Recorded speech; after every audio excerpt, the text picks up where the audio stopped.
Des marsouins gonflés à bloc.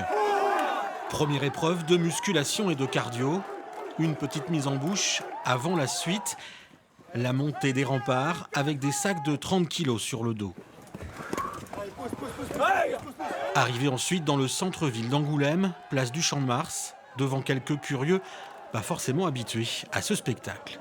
L'armée, c'est pas que quelque chose de très militaire, très cadré et tout. Il peut y avoir des moments où, entre guillemets, ils s'amusent et puis ils se font plaisir. Donc je trouve ça très bien pour tous nos jeunes. Bon, il n'y en a pas beaucoup, mais pour les jeunes qui peuvent passer là sur la place, ça peut leur donner envie de discuter avec eux. Au-delà de ces épreuves sportives, ces militaires célèbrent comme chaque année, à la même période, les traditionnels Jeux de Bazeilles, la fête des troupes de marine françaises.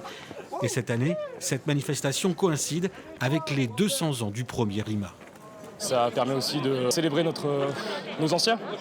C'est un devoir de mémoire, hein. Ça, on en parle assez souvent à l'armée, le devoir de mémoire. Toujours se rappeler de nos anciens, de ce qui s'est passé. Et justement, ces 200 ans, ça nous permet, de tous nous réunir. On fête l'histoire du régiment, c'est aussi un devoir de mémoire. Donc oui, c'est beaucoup de choses positives pour nous, hein. Et très physique. C'est ça. Et beaucoup de cohésion surtout. Ouais. Suite du challenge, avec comme point d'orgue la descente en rappel du bâtiment de l'état-major.